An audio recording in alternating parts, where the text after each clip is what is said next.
महापुरुष का जन्म उत्सव, जन्म दिवस मनाने के लिए यहाँ एकत्र हुए पंडित श्यामा प्रसाद मुखर्जी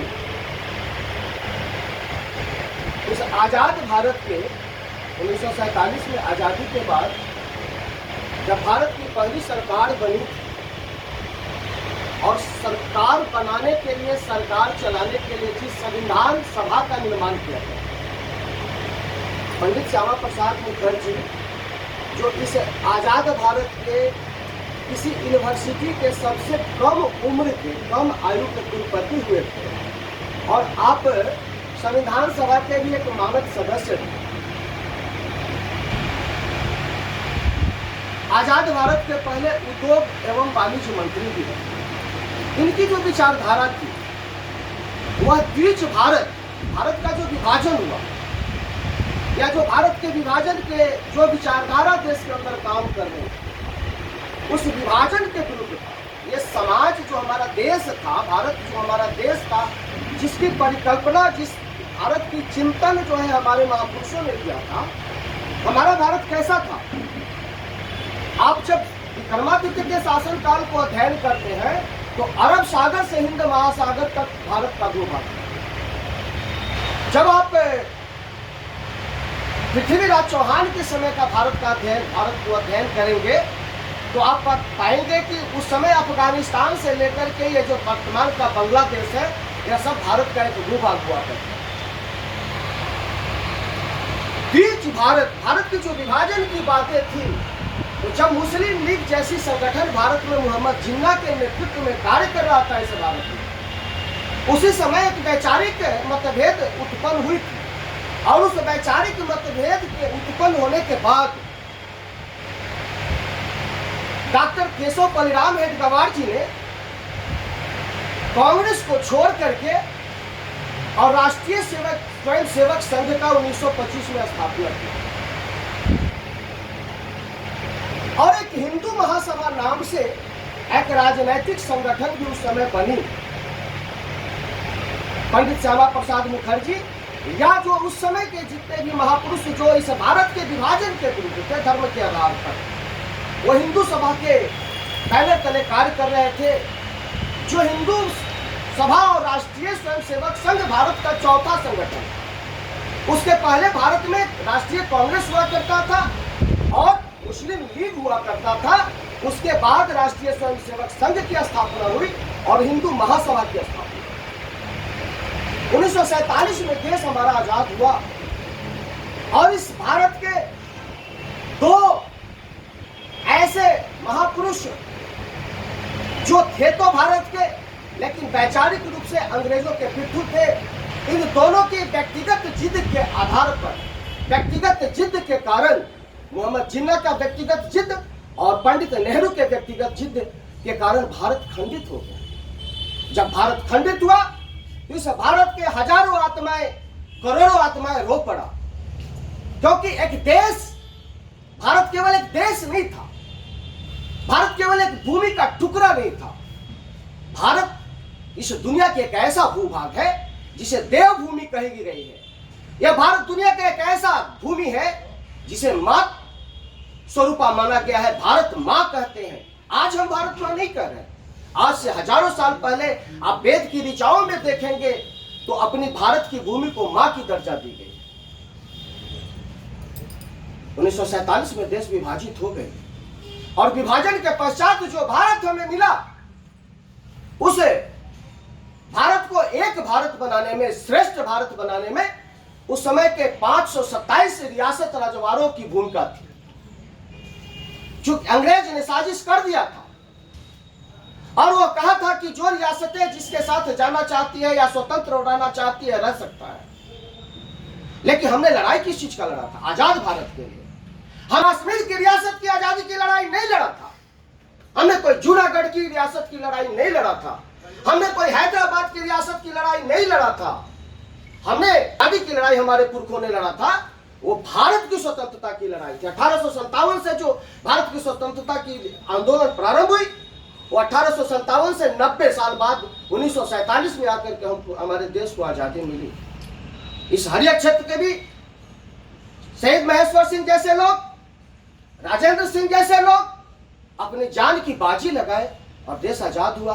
और आजाद भारत में भी जब सरकार की गठन हुई और जब कश्मीर के विलय की बात आई और कश्मीर के विलय के समय नेहरू जी ने अपने व्यक्तिगत महत्वाकांक्षाओं की पूर्ति के लिए उस समय के राजा हरि सिंह के विलय के प्रस्ताव के बावजूद उन्होंने कहा कि नहीं, कश्मीर में एक विशेष दर्जा कश्मीर को मिलेगा। वो जो विशेष दर्जा की बात थी, उस विशेष दर्जा ने इस भारत को पुनः विभाजन की ओर ले जाने का काम किया। दो विधान, एक देश में दो विधान। भारत का संविधान अलग था, कश्मीर का संविधान अलग था। एक देश में दो निशान, भारत का झंडा तिरंगा था और कश्मीर का झंडा कुछ और था। श्यामा प्रसाद मुखर्जी जी ने विरोध किया, कहा कि एक देश एक दो विधान, दो संविधान नहीं चलेगा। और इस आजाद भारत के इतिहास में पहला इस्तीफा देने वाले कोई मंत्री थे तो श्यामा प्रसाद मुखर्जी थे। आज तो एक छोटे से चुनाव पे हम बिक जा रहे हैं। चिंतन करिए उस कालखंड को कि जिस कालखंड में जो इस आजाद भारत का पहला मंत्री बना होगा, उसके अंदर कैसी नैतिकता होगी, कैसी मोरालिटी होगी, कैसा साहस होगा कि वह इस राष्ट्र के लिए, इस भारत के बीज सिद्धांत के विरोध में अपना मंत्री पद से इस्तीफा दे देते हैं। और मंत्री पद से इस्तीफा देते हैं। इस्तीफा देने के बाद भारत में जो उस समय पहली भारत पाकिस्तान युद्ध के कारण जो स्थिति उत्पन्न हुई और उसी कालखंड में राष्ट्रीय स्वयंसेवक संघ पर प्रतिबंध लगता है। उस समय राष्ट्रीय स्वयंसेवक संघ के सरसंघ चालक पूज्य गुरु जी ने चिंतन किया, इस देश में जब धर्म के आधार पर, तुष्टीकरण के आधार पर, सामाजिक विषमता के आधार पर, जातिवाद के आधार पर राजनीति होगा तो जो हमारे महापुरुषों ने इस देश को अपने रक्तों से सींचा है, बलिदान देकर इस देश की आजादी प्राप्त किया है, पुनः इस देश को खंड खंड होने से कोई नहीं रोक सकता। और कौन आवाज उठाएगा हिंदू समाज का? इस देश के बहुसंख्यक समाज का आवाज कौन उठाएगा सड़क से सदन तक? तो गुरु जी ने जनसंघ नाम की एक राजनीतिक दल का स्थापना किया और उस जनसंघ के पहले अध्यक्ष पंडित श्यामा प्रसाद मुखर्जी। और आपने लगातार अपने प्रयास से भारत के विभिन्न रियासत रजवाड़ा जो भारत में विलय कर गए थे उनसे संपर्क करके और जनसंघ की राजनीति को आपने प्रारंभ किया। और भारत की जो आज वर्तमान सरकार है, जो 303 लोकसभा सदस्यों की सरकार नरेंद्र मोदी जी के नेतृत्व में चल रहा है, इस सरकार का बीजारोपण, विचारधारा का बीजारोपण, एक आइडियोलॉजी का बीजारोपण करने वाले पंडित श्यामा प्रसाद मुखर्जी थे। आज हम सभी गर्व से जो भारत माता जय की नारा लगा रहे हैं, इस जय के उद्घोष के पीछे अगर कोई एनर्जी थी, कोई ऊर्जा का स्रोत था तो पंडित श्यामा प्रसाद मुखर्जी। ऐसे महापुरुष, वंदनीय पुरुष को आत्मसात करने की जरूरत है। इस देश में आज आप अध्ययन करें कैसा माहौल चल रहा है। अभी आपने देखा 3 विषय इस भारत में बड़ी तेजी से चल रहा है।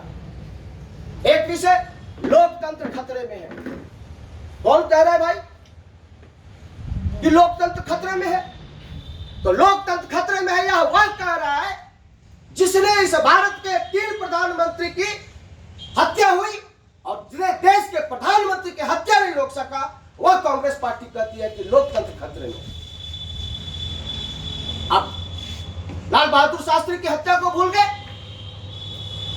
आप इंदिरा गांधी की हत्या को भूल गए, आप राजीव गांधी की हत्या को भूल गए।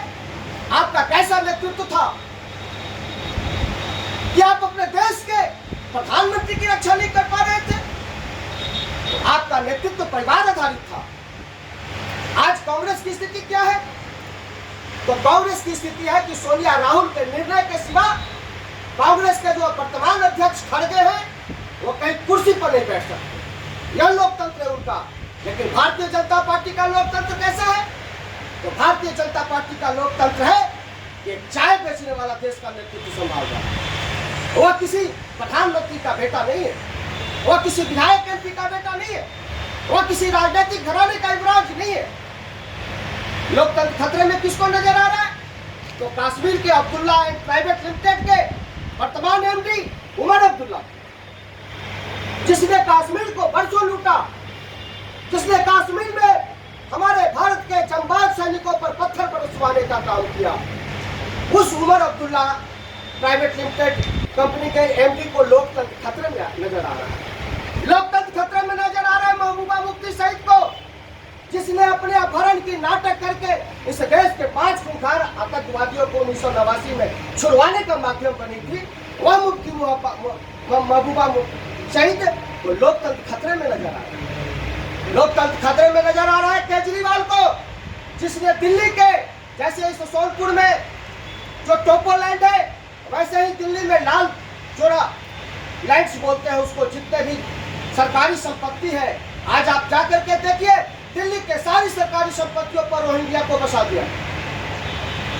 दिल्ली बारूद के ढेर पर खड़ा है, मजबूर होकर के केंद्र सरकार को अध्यादेश लाना पड़ रहा है। अगर अध्यादेश नहीं लाएगा दिल्ली कभी भी फ्रांस की तरह चल सकता है।